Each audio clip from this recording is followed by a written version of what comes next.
राजस्थान के टोंक से बड़ी राजनीतिक खबर सामने आई है। कांग्रेस नेता सचिन पायलट ने राज्य में लंबित चुनाव को लेकर भाजपा सरकार पर निशाना साधा। उन्होंने कहा कि शहरों और गांव में अभी प्रशासक नियुक्त हैं, जिससे आम जनता के रोजमर्रा के काम प्रभावित हो रहे हैं। पायलट ने मांग की है कि प्रदेश में जल्द से जल्द चुनाव कराए जाए। उन्होंने आरोप लगाया कि भाजपा सरकार बनने के बाद से न छात्र संघ चुनाव हुए, न नगर पालिका और न ही पंचायत चुनाव।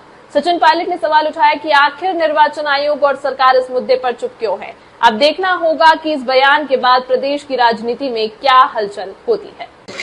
सभी की डिमांड है कि शहर में और गांव में अभी प्रशासक लगे हुए हैं और जो जनता के रोज के काम होते हैं उसको अधिकारी ढंग से टैकल नहीं कर पाएंगे। तो सबकी मांग है, जनता की मांग है और हमारी पार्टी तो शुरू से कह रही है कि जल्द से जल्द राजस्थान में चुनाव हो। और मुझे खेद है कि भाजपा की सरकार जब से बनी है ना तो छात्र संघ के चुनाव हुए यूनिवर्सिटी में, ना नगर पालिका के हुए, ना पंचायत के हुए। तो जो मूल भावना लोकतंत्र को मजबूत करने की संविधान में है, अंकित है, कानूनी उनको पाबंद है सरकारों को चुनाव करवाइए। न जाने निर्वाचन आयोग क्या कर रहा है और न जाने सरकार क्या कर रही है। कोर्ट के निर्णय के बाद भी 15 अप्रैल की समय सीमा थी, उसके बाद भी यहाँ चुनाव नहीं कराए गए। तो सभी लोगों की मांग है कि चुनाव हो ताकि अपने वार्ड मेंबर्स को अपने निगम परिषद में, अपने पंचायतों में लोग चुनकर जाएं ताकि जनता के काम रोज हो।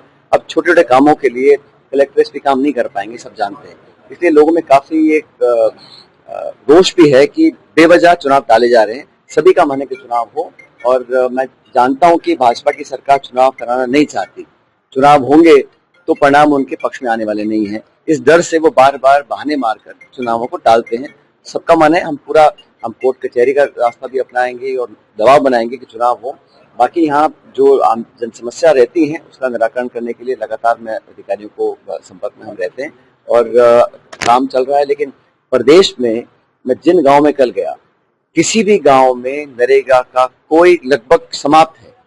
तो नरेगा का नाम बदलकर जो केंद्र सरकार ने पाखंड रचा था वो अब सामने आ गया। हम शुरू से कहते थे नाम बदलना उद्देश्य नहीं है, नरेगा को समाप्त करना उद्देश्य है। आज और इतिहास गवाह है, जब कांग्रेस सरकार थी तो लाखों लाख लोग रोज दिहाड़ी में कुछ पैसा कमाकर अपने घर जाते थे, महिलाएं भी, मर्द भी।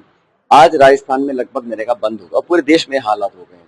तो आपने नरेगा को बंद कर दिया है, ग्रामीण क्षेत्र में विकास के लिए पैसा दे नहीं रहे हैं, चुनाव पंचायतों में आप करा नहीं रहे। तो विकास और डेवलपमेंट सरकार का एजेंडा नहीं है, तो सिर्फ मैनेजमेंट कर इश्तिहार और अखबार पोस्टर छाप कर पीठ थपथपा रहे हैं। इतनी घोषणा हो गई। अब जो बजट घोषणा हो रही है कितनी कारगर हो रही है। 4 लाख नौकरी की बात पहले बजट में की थी, अब 2.5 साल पूरे हो गए हैं, कितने लोगों को नौकरी मिली है। तो सरकार की जो काम करने का तरीका है वो जनता के हित में नहीं है, सब देख चुके हैं। लेकिन हम पूरा दबाव बनाएंगे कि सरकार मजबूर होकर लोगों के काम करे। देखिए सर,